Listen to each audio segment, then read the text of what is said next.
Another discussion on mythicism with Joel Pearson. Me and Joel have a good conversation back and forth. Make sure you guys add your thoughts, comments down in the comments section. I mean, did Jesus really exist? Was he really a historical, character? And what does the evidence look like? Really, the strongest place to go would be Paul, according to Joel. And Paul does not seem to be talking about an earthly Jesus, but rather some type of angelic or celestial or even possibly some type of divine, beyond regular human Jesus. So you guys check out the show. Listen to what Joel says about his personal research and as he studied some of these guys over time and where he's at. We're not scholars in the field or anything like that, but we have a really good discussion on what's got us thinking. So make sure you guys subscribe, hit the like, don't forget to comment. Let me know what you think down below.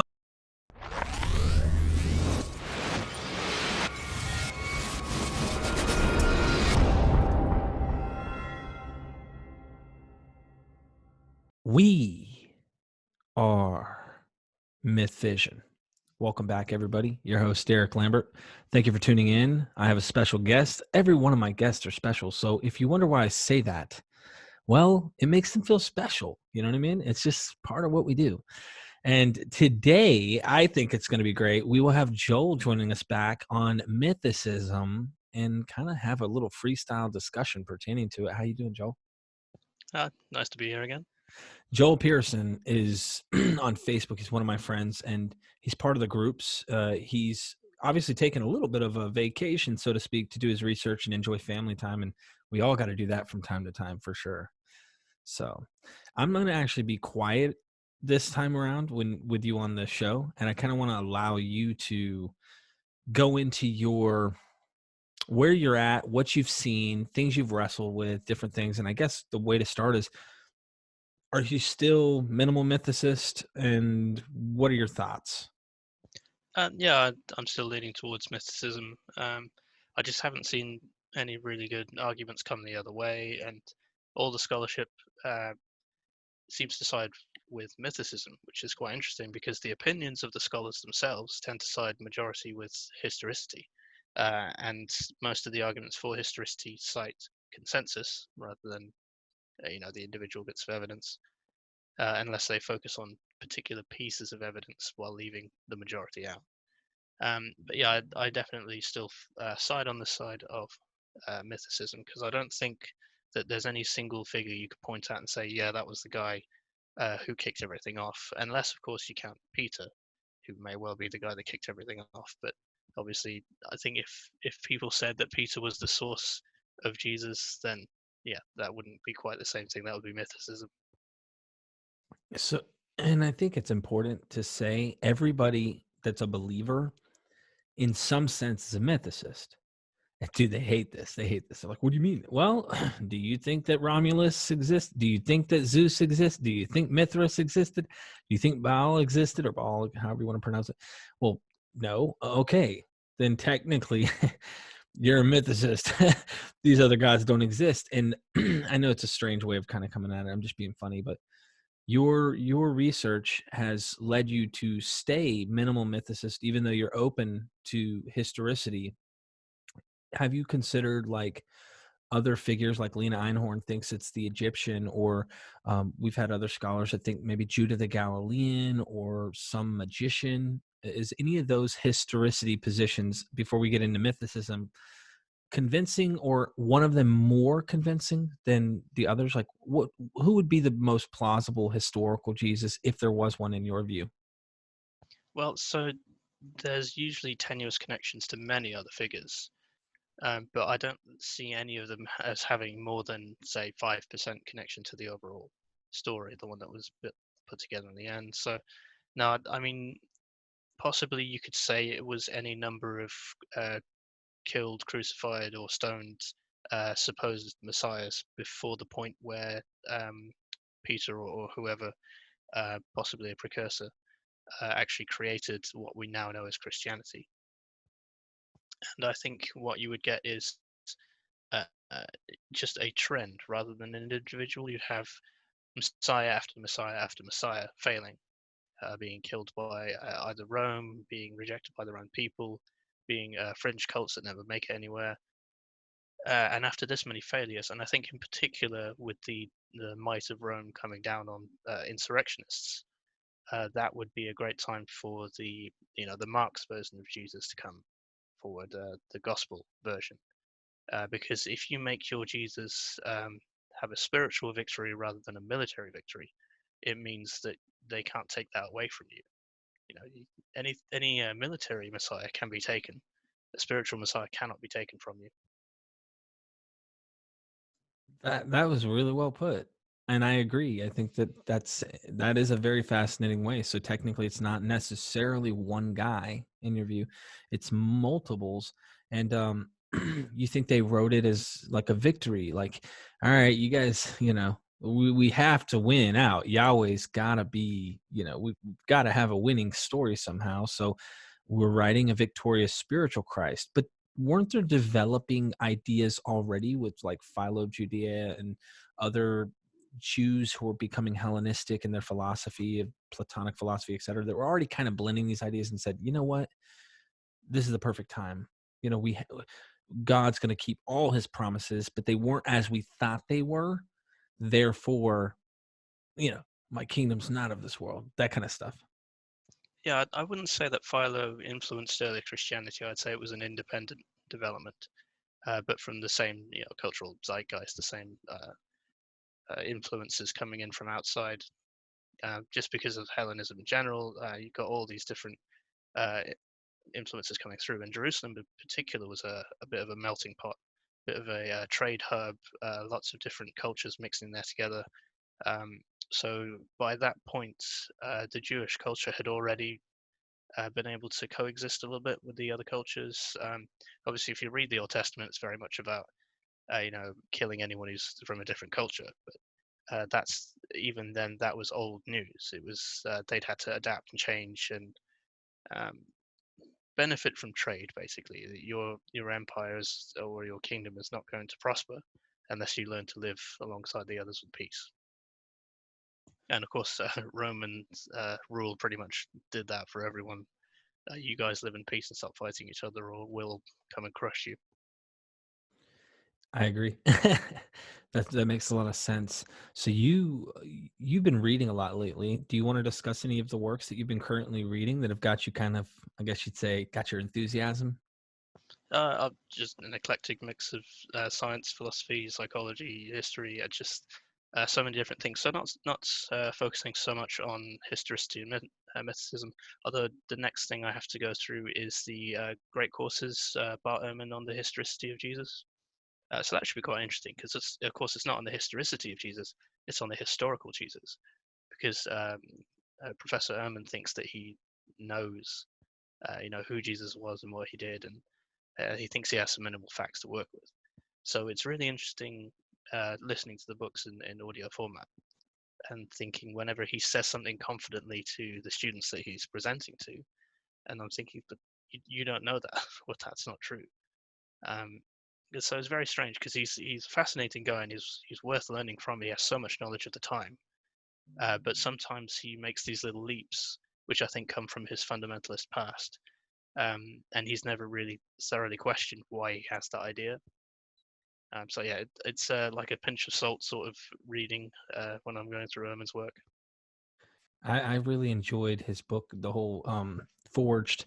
That was a really good one. And I And didn't forgery watch. and counter forgery, yeah, it's a work of art, that book.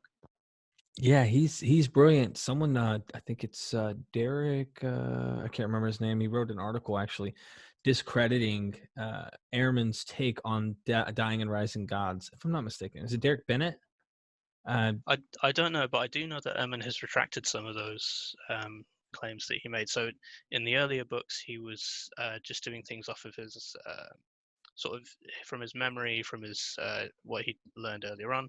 But when he went and did the research for things like the Triumph of Christianity and later on books, I think there's a new one coming out on Heaven and Hell.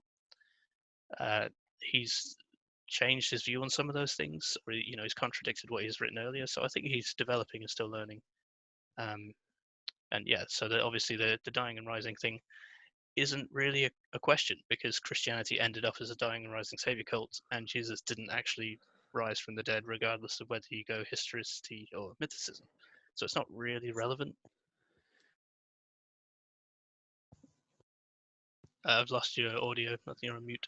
Oh, you're good. Sorry. The Osiris cult, he's killed by his brother Set. According to what I'm, familiar with, killed by his brother Set, cut into 14 pieces, and his wife Isis decides, I need to sleep with my husband tonight. Oh, he's not there. So now I got to go find this penis somewhere because I found all the other parts to him, but I'm just being funny. But Yeah, there was a magic dildo story I recall, but there were multiple myths, obviously, so you can pick and choose what was and wasn't said about Osiris and about most of the others. I mean, obviously Jesus himself had 40 odd gospels written about him with contradicting stories. that's true, and that's something to consider when you're researching this Osiris stuff too. I thought it was interesting. I wanted to ask you.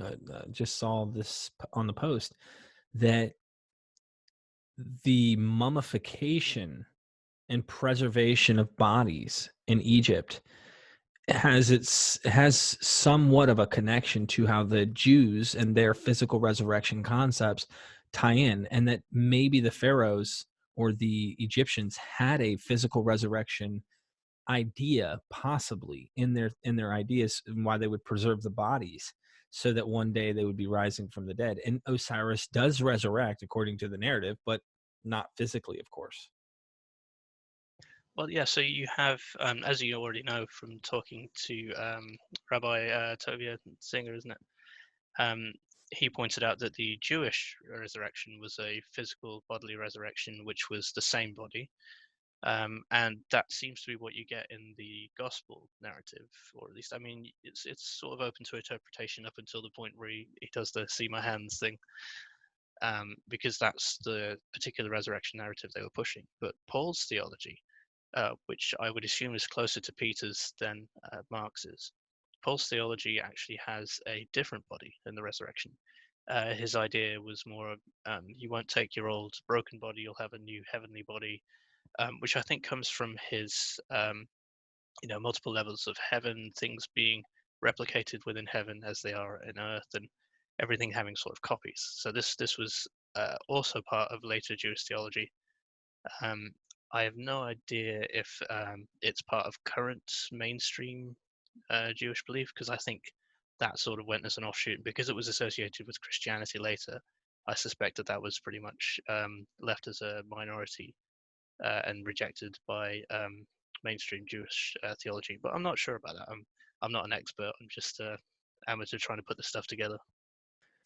Yeah, I watched a debate about this whole thing, and it seemed like Dr. Carrier and the other gentleman, can't remember his name, when they were arguing over this Paul thing, this guy seemed like he acted like Carrier's going way too far out on an edge to try and assume that Paul didn't know anything about a guy and about a actual person named Jesus or some physical, because that's really where it hinges, right? Most mythicists get to Paul and they go, really, he didn't know anything about a Jesus in this world. And recently on Godless Engineer, John pointed out with Tom, and I thought it was interesting hearing him explain this, that the only reference is Revelation, and that's why he never met Jesus. He appears to him on the road. And it's like, how can you say you know anything of this real earthly guy? And why would you need to appear to me on road? Then turn around and speak to the people who supposedly knew him. Well, you have to make sure that you don't get Luke's account of the Damascus Road experience mixed up with Paul's account of his own conversion, because Paul is quite vague about it. And so it is a visionary experience, but we don't know exactly what happened. Whereas Luke goes into building this whole story and including, appropriately mythically named people and places, and tries to tie it into his narrative. So I'm not sure how much of Luke's account is actually accurate as to what Paul actually said. And just regarding the way Paul doesn't mention knowing a physical Jesus or historical Jesus or anything like that, I think the only way to reasonably defend a historical Jesus is to admit, yes, Paul didn't know a historical Jesus, but you would have to say that the people he was debating against did know a historical Jesus, and you have to sort of try and hearsay around that, try and infer what they thought from what Paul said or didn't say. And I think the best argument I've heard for historical Jesus, given that Paul doesn't mention one, is that Paul doesn't want to bring that up because it's a point of weakness for him. So he's focusing entirely on the revelation side, saying, well, I know the risen Jesus, you guys only knew the old, the human Jesus. And especially if you go with the earliest theology being sort of adoptionistic, Mark's theology, then you could say the angelic Jesus pre-existed. He's the one that Paul knows. He was put into a human body, which is how Paul explains it, and then killed. So it's just that human body part of it. If you assumed that that human body was a historical person, then knowing him wouldn't help you at all theologically. That makes sense. Yeah, it's a really convoluted thing when you get into theology, because there's just been layer and layer of explanations to try and handle why things have happened a certain way or not happened, and apologetics exists purely to muddy the waters of this, I think. So digging through the layers and trying to get back to what originally happened is a nightmare. It makes me think Philippians, when he talks about him, pre-existing and coming down. And of course, the book of Revelation also does the same. But in Philippians, when he talks about he took upon himself, he came down and lowered himself below the angels, etc. Whatever position, I try to think of it from both sides. I always do. And that's how you know when we're not just some cult movement that Jesus didn't exist. We legitimately, the way I answer that is, if he did, I want to know exactly who or what. It fascinates me because the whole, Christendom literally stands on this. And if he didn't exist, what does this do to this entire system? You might as well have stayed Gnostic from the get-go, guys, because you took the wrong path, because down the road science has developed and kind of got you.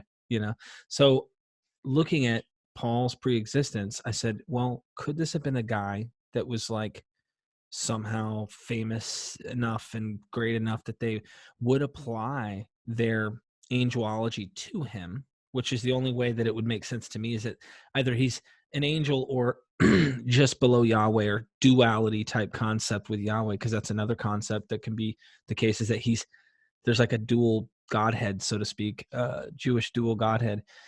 And that is now being applied to an actual guy, or what makes more sense? Look at the Old Testament story of Abraham, for example. God comes down to visit him during a time of trouble with three men. And it's God came down to see Abraham. This is weird. So he's seen, it appears in bodies. Oh, no, that's the angel of the Lord. Okay. So what's going on? Well, so that there's a danger in saying a famous guy then was used as this sort of carrier for an angel. Problem is, the argument from silence then comes into play, because the only way to argue for a historical Jesus is to say that he was a nobody, to the point where nobody should have written about him. Because if you say, okay, he was a nobody and we work from there, then the fact that nobody mentioned Jesus for 100 years, um, apart from the cult belief, then that doesn't take you either way. The fact that nobody mentioned someone that nobody would have mentioned is fine. As soon as you start bringing it into, this was a famous guy, this was someone who made waves during his own lifetime, then you start to get it less likely, because you've got to account for this silence as well. Particularly if there was an association with insurrectionism, and if you go down the Roman crucifixion route rather than Paul's approach, which is so vague that it's consistent with stoning and hanging as well as crucifixion. So Paul not mentioning Romans is a problem as well. And then you've got the other thing, which is the cult of personality approach.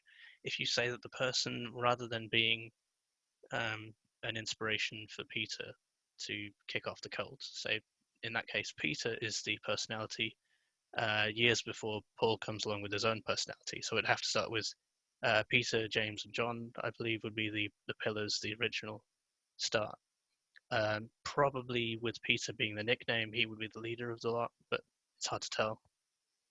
The thing is, if you have Peter be the personality, the strong one who brings them all together, builds the cult, grows it, and eventually it's successful to the point where Paul can expand even further. Then you have to say that Jesus wasn't a personality, because then you've got two strong personalities, which in small cults doesn't work. You have to grow it before you can do that. So I think it makes it less likely to say that this was a cult of personality based on Jesus, because then where did Peter fit in? Huh. This is interesting. Peter, never really pay attention to him too much. And I hear a lot of talk about he may have existed. Even Dr. Bob says, there could have been a Peter. I mean, for all we know, there could have been a Peter. And if there was, it appears to me, just my assumption based on looking at Pauline literature, is that him and Paul aren't on the same boat. They're definitely not friends. And whoever's writing Acts is trying to say, let's make them friends. You know what I mean? Yeah, because from Paul's perspective, Peter was a false prophet because he was getting in his way. That makes sense. That's what he calls him, basically. Yeah. In the Galatians passage, I think. Interesting. So Peter, do you think if you took that approach on Peter, what do you think Peter, if there was a historical Peter and Peter was this guy who's like in charge of this cult, do you think he I had an grant the angel? historicity of Paul and the historicity of the people he was opposed to. I think that's fair enough. We have enough writings that seem to be consistent, and the cult had to start somewhere. So it seems fair that Paul's admission that he came in and took over, that there were people there beforehand, and it does seem to be Peter that he focuses on. What do you think they believed about Jesus? I know that's completely like, do you think he had a historical Jesus? Obviously you don't, but I'm saying, can you wrestle with that idea with us? I mean, I can share my opinion, but of course, everyone has their own perspective on this, and it's very much speculation because we've only got Paul's account, and even that's been messed with. So we've got a sanitized version of Paul's account that made it into the canon, and then you've got loads of rewriting going on in Acts as well. But from what I think Peter probably believed is, I think it's very similar to the theology of Paul, and I think all Paul did was take Peter's theology, add his own spin on things that hadn't been covered yet, like new situations that hadn't been encountered as the church grew and as people started to fight each other. It seems to be very much what Paul's focusing on, just infighting in churches. But it would be, the visionary Jesus appeared to Peter. In fact, as 1 Corinthians 15 puts it, pretty much, Paul lays it out there that a visionary Jesus, the first time anyone sees Jesus is after his death, after his resurrection. He then comes to share with Peter, who's presumably by that point been sitting up all night trying to find something in the scripture that would free his own cult from the temple corruption. I think seems to be a good motive for him, that he was angry with the Sadducees and the moneylenders at the temple, all that sort of thing. Just that whole temple cult, the way that it was all about money, and the way that they were stopping people like him, that he believed he was the true believer, he was the one true person of faith, the one who had it right. So he believed that there had to be another way around this. You've already got all this other influence going on him, including the blood sacrifice rituals, the influence of Hellenistic mystery cults around him. The idea that these other cults have it better, that they don't have a place they have to physically go to every year, spend money, get an animal sacrifice, and all that stuff. So what Peter's doing there is building the Jesus that we almost know, it's just minus the earthly history, but the actual angelic Jesus of personal savior. That Jesus is what's going on in Peter's mind at this point. And he just has this moment of revelation. Now, whether he made it up, whether he experienced it or not, difficult to say. I would say that it's likely that Peter was already a highly educated religious leader. So he was a religious leader, already part of Judaism, of course, already had his own ideas, takes it one step further. He already has an existing audience who respects him, because you're talking about a cult of personality. So you've got Peter already with people who hang on his every word. And when he says, I've got a new idea, He wouldn't say, I've got no idea. He'd say, God has revealed to me. And then it goes from there, doesn't it? This is where he builds the legend. He takes it out in this new direction. It's all the while saying, this isn't blasphemy. This isn't anything different from what we already do, what we know. This is an extension. This is new revelation. This is the same God, the same history, the same theology. But I've got this extra piece of information. You said something with 1 Corinthians 15 that I haven't really thought about in this way. And it seems that, as a lot of people would argue, you know, someone like a historicist might say to you, you're telling me Paul never met Jesus at all. And we can argue that, you know, and clearly show you that, well, there's nowhere that indicates he met him actually in the world. So if there was a Or that historical, Paul thought it was even possible to meet Jesus in the world. interesting. Yeah, we can't even argue that. You can't really show that that's the case, right? So here in 1 Corinthians 15, and I wanted you to remark on this. I think this is good in line of the arguments you just made. Paul acts like this resurrection, and he says, oh, he appeared to such and such, he appeared to such. So this resurrection, it appears Paul has the same experience. He equates his experience with meeting Jesus as the same with these other guys. He never needs to reference an earthly experience or an earthly teaching. It would have been important, I think, if he did reference earthly teachings. That would have really nailed the whole coffin shut and say, well, Paul might have had, you know, you mythicists are right. Paul might have been somewhat of a weird spiritualist, Jesus type guy, but the other guys weren't.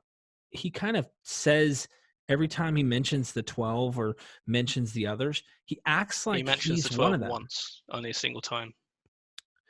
Right. Now the other, like the super apostles, he makes like negative connotations Yeah, he towards lists them. loads of apostles that don't appear anywhere in the other disciple literature. I think they just picked 12 names that were significant to them at the time. And of course, each gospel picks different people. Right. There is no 12. There's no actual 12 apostles or 12 disciples.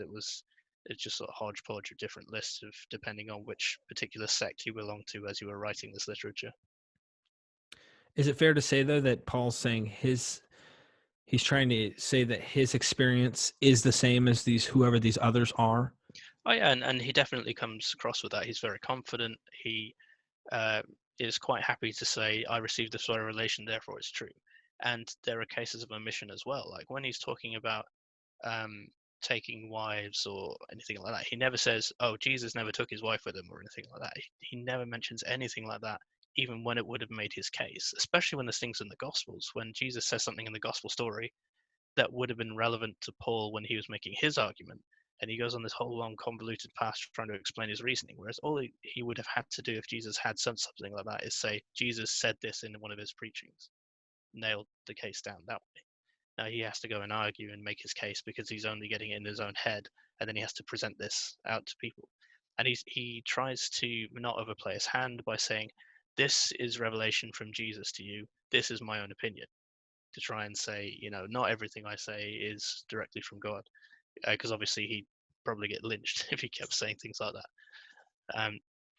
But yeah, he's very persuasive, and his argumentation is very strong, but would be much stronger if he just said, Jesus said this. He definitely doesn't do that. And another thing that I noticed here, all right, talking about how Paul's supposed experience is the same as the others, and I think that you're onto something there. And if we delve deeper, wouldn't you think that had been a very good point? Like Paul argues against all sorts of stuff when he writes to these churches. Wouldn't you think that would be an excellent argument coming from his opposition continuously? Is saying, listen, you never met the Lord on earth. We know him and knew him. You've never actually met him. Wouldn't that have been the driving force, the driving argument on saying why he's not one of them? Instead, does Paul argue in defense of something like that? Does it seem like that kind of critique is coming at him in his own writings where he's defending himself, or is that not there? He doesn't ever seem to respond to the idea that other people have met Jesus and he hasn't. He's on level footing with all the other apostles, which is probably why they then moved to the mode of taking Gospels and making that their canonical scripture. in fact, some of the later forgeries reference Paul's writings as if they're scripture, which is quite interesting in itself. But yeah, the Gospels were written with the intention of becoming scripture. Paul's letters were not written with the intention of becoming scripture. There was just Paul's correspondence, which was later assembled because people realized we need some sort of body of work here to help us.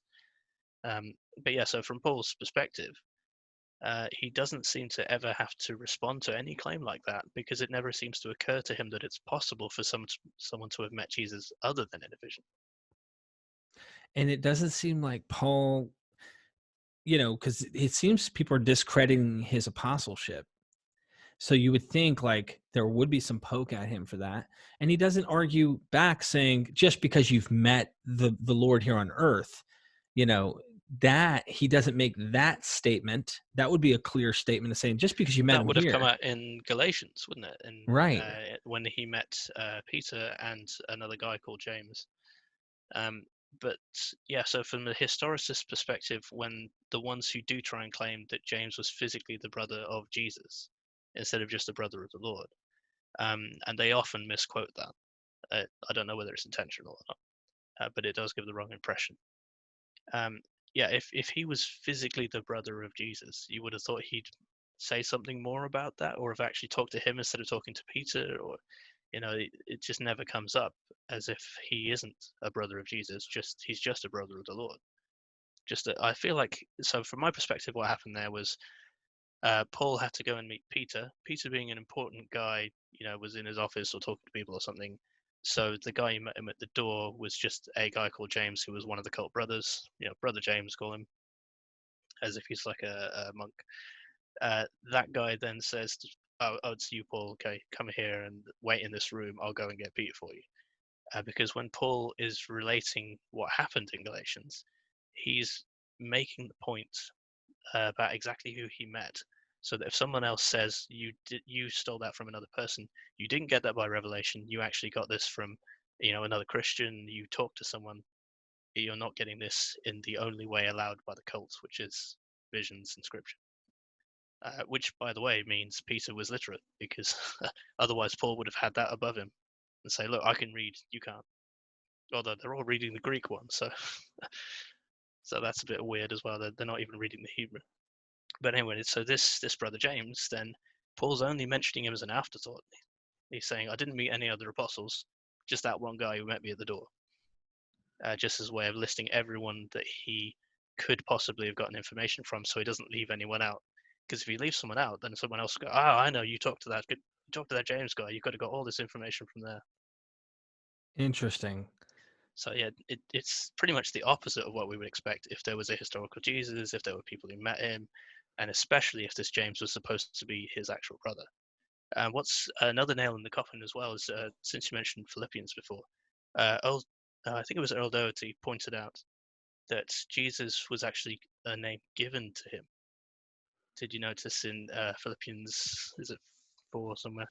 It says Jesus was a name given to him after the death and resurrection. It was a reward. It was a title. It wouldn't surprise me. And the reason, which means he wasn't called Jesus before he died. well, it's, to me, this is what gets me.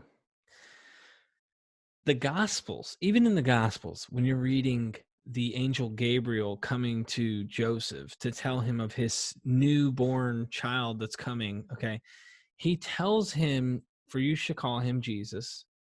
He will, technically, he says, "You're going to call him Jesus," okay? He tells him what to name him.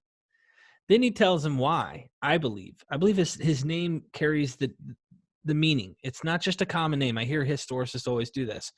And I get it. I get the argument. There's a common name. Got it, guys. I totally understand that. But this narrative, even in the Gospels, which if you go to the Gospels, you can try and argue really like, was there a guy?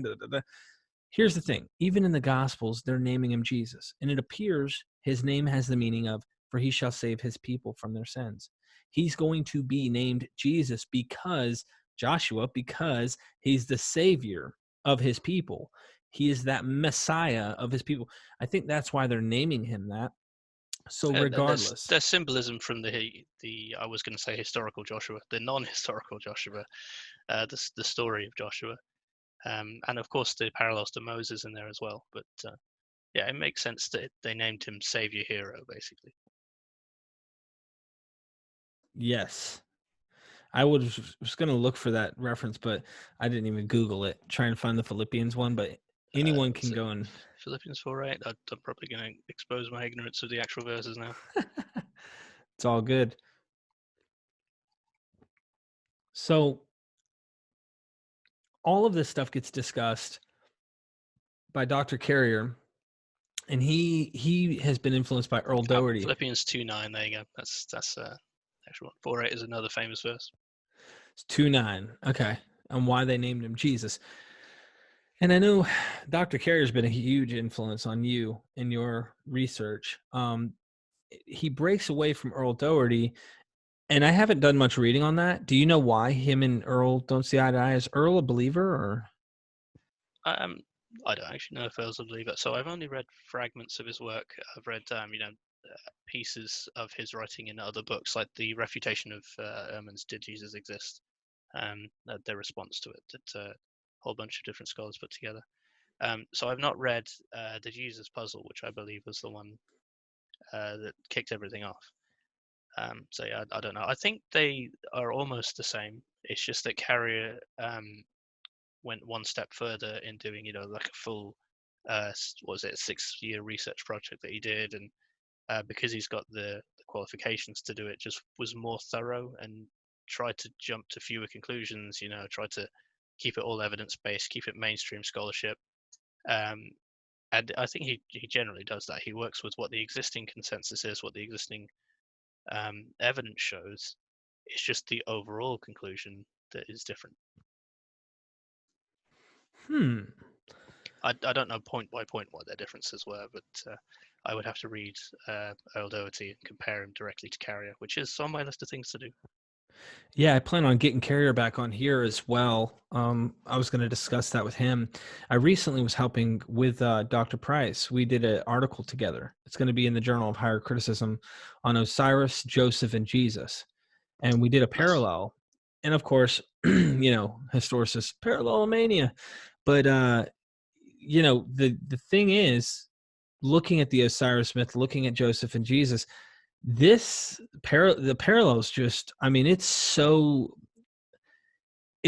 clear that there's a parallel. I mean, even if you get into numbers, these numbers overlap on purpose, and you can look at numbers with the combination of certain type of archetypes and myth archetypes and a variety of different themes and elements that I think it's all based on probability, and it's going to be, what do you think, what are the odds that something's using another source or something. Like the Genesis creation account, you saw the Genesis one we recently did. So he's talking about Prometheus and Zeus and the food and the meat, and the food is for the gods, and Yahweh's, in a sense, if you read that pagan one, and then you turn to the Bible, technically, if you use that and look over, you'll be like, dude, Yahweh's trying to hold out on these people. Like he's trying to hold out on Adam and Eve. He doesn't want them to eat it, or it's just funny. I think this is just funny how he does that. So we're getting to Jesus, and Jesus himself mimics Adam in a lot of ways. And Paul is referencing him as the last Adam. Would you do that with an actual guy? It's just hard for me to believe that all this is on one man. Well, yeah, you're always going to get legendary accretion. So I think when it comes to some of the later myths, anything that's sort of spiraled out, which is why Carrier doesn't see the Gospels as reducing the odds of historicity, because you can get legendary accretion whether there's a real guy or not at the beginning. So yeah, I don't put too much into these later myths moving away from historicity, because yeah, that can happen to anyone. So I kind of lose interest after a certain point when it comes to finding the parallels, because yeah, I know there are loads of parallels. You can see where it's not divine because they're getting inspiration from other historical or non-historical figures, other cults, and Osiris, of course, being one of the prototypical mystery cults, is one of the ones that we know the most about mystery cults because of documentation of the way the Osiris cult worked, about having the mysteries. And Paul even uses the same, Mysterian, the same concepts as the other mystery cults, the same vocabulary as the other mystery cults. which is what makes this quite a juicy thing to delve into and find out all these things lying under the surface that are only hinted at, but we can never know whether it was definitely there. So yeah, I do enjoy seeing the parallels, but I try not to get run away into them. You can go too far with that. But I appreciate that there are scholars who really do delve into this properly. Yeah, and I've actually considered that some of these narratives might have some type of astrological theme in the back of the whole thing, kind of like Samson. Someone can read the story of Samson and say, dude, this guy was born, okay? Yeah, it was miraculous because an angel appeared, but not from a virgin, okay? Because his mom and dad did have sex, and they had him. And the angel literally does like a proclamation like you see with Jesus, where he's like, listen, he cannot eat or he cannot drink or eat from the vine, period. He cannot touch anything dead, and he cannot cut his hair. Just remember that, and his legend will live on. And I'm just kidding. But like, no, he will be just fine. Nazarite vow for life. Well, this same theme carries over into Jesus, and you see these patterns, and we can see that Samson, the judge of Israel, is holy. I mean, like, so fictitious. And if we want to get caught up in the details, we can. But to me, it's just as fictitious to say Samson killed 30 men for guessing his riddle, or 1,000 men, on a hilltop, or with the jawbone of an ass, depending on how you want to, interpret that phrase. Dark Matter did that brilliantly, where he had like guys 999 and 1,000 queuing at the back to be killed. Going, are we sure we shouldn't like sneak off or something? Dude, you would think after 500 of them are laying on the ground, by the time you get there, you're like, I'm good, man. I'm just going home. But Can't yeah, be exaggeration at all. Right? You jump into the new, and what do you see? Well, you see him feeding 5,000. You see these huge numbers. It's obviously twice as well, feeding 5,000 and 4,000, and they were surprised the second time. It says they weren't surprised. Oh no, they did. Yeah, they were surprised. That's right. They were just as surprised the second time. It's as if it was there as part of one of the Mark and Sandwich. What is it called? The V-shaped approach to writing, where you have a sandwich of two different accounts. There's a word for it. Totally blanked on that. Dr. Bob actually just mentioned that in one of the last episodes. He's like, they wanted to keep the tradition. That's why they did that. According to Dr. Bob, is they kept two accounts on purpose because they didn't want to get rid of something, sacred. It was a common thing for scribes to keep, like the sources. Genesis 1 and 2. Yeah. Yeah, that kind of thing. And so with that, though, it's so funny. It's like every miracle he ever does, they're shocked. Like, I can't believe he can do miracles. Even his own disciples seem like, you can do that? I didn't know, and then they are go cartoon characters. Yeah, that's what I feel like as a cartoon. And they say they're going to go do the same thing. They can't, there's just, and then later on their handkerchiefs. They're like, in the, what are they called, public service announcements, where you've got someone who was totally incapable of doing something, and then they go, oh, try using this. Or like, an advert where they go, oh no, I can't mop this floor, use our new special mop. It's like that kind of person, the person who's unrealistically incompetent. That is the disciple characters. That's pretty funny. This is literary to the core, man. So we can't start with the Gospels at all to try and figure out who the guy is. You got to go to Paul if you base him, the 7 authentics, in the first century. And I'm about to do a show with Dr. Bob on Marcion and going into the development of Pauline literature. I want to know more. So I'm going to pick his brain, and maybe you can I don't know, throw some questions to me, or even join me. Who knows? We'll see. Like, I'd like to depends on the timing, doesn't it? It does. Yeah. But so yeah, I'd love to hear Dr. Bob talk about that. Yeah, and if you did join me, I know you'd have some better questions than I would. Well, I'm not as well read on Dr. Bob's books. I still need to read The Amazing Colossal Apostle. That's one that's coming up on my list as well. It's very magnifying glass is the best explanation I could put it, is that he goes down into, he questions the thread. Like, I'm wearing this shirt here, and he like literally says, do you really know what material that shirt's made out of? Are you sure? It's all patch quilts, and might not be kosher. Yeah, you never know what you got. So Yeah. Anything else you'd like to touch on? Well, I think it's just interesting going through that narrative and seeing how you can logically build an example of there being no Jesus and it curving off into what Christianity became. You could equally build one where there is a Jesus and it went off into Christianity. There comes a point of no return where it doesn't matter anymore whether there was a Jesus or not, because the two paths have to converge on what we currently see. Otherwise, they wouldn't work. They'd have no explanatory power. So yeah, you do have like a cut-off date, presumably around the time of the death of Paul. I would say after that, you've got, anything could have run off. As soon as you got no apostles left, because there were never any disciples probably. But yeah, after that, you just can't tell. So you've got to go to earliest accounts, and all we've got is Paul. And obviously, it's going to have Paul's bias in it, which is something we don't mention that often. But yeah, Paul was obviously heavily biased. He could well have been lying about everything he wrote. He was lying definitely about not knowing about Jesus before his conversion experience, because of course if he was persecuting Christians, he had to know at least the basics of Christianity to consider it heresy. I don't think they would have used the word heresy at the time, but but it works. Right. I get what you mean. And that's a whole nother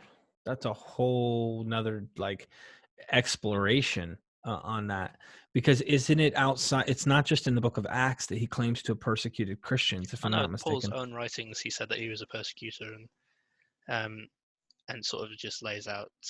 He doesn't give us much really, but he is, because he's admitting something embarrassing. Now, I don't hold with the whole what's it called, argument from embarrassment, or the criterion of embarrassment. I don't think that holds much water. But there is something to be said for the idea that Paul is sharing something that obviously is already in the minds of everyone he's writing to, which is why he has to mention it and why he has to make excuses for it. He's responding to these people saying to him, well, you persecuted Christians. So I think there is something to that. And yeah, we don't really know what that entailed. We don't know exactly what he did. Did he interrogate them? Did he just sort of turn them in by giving their names to the local authorities, or who knows what happened? But he did claim to be a Pharisee, which is quite interesting, because then it would have been the Pharisees persecuting them, or was it really a Pharisee? Because he would have been um, reporting to the Sadducees in that position. So that's kind of a weird one. Maybe he didn't actually say Pharisee. Maybe someone's changed that word at some point.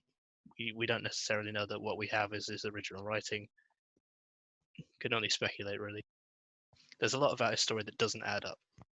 Yeah, and Dr. Bob points that out even in the same chapter.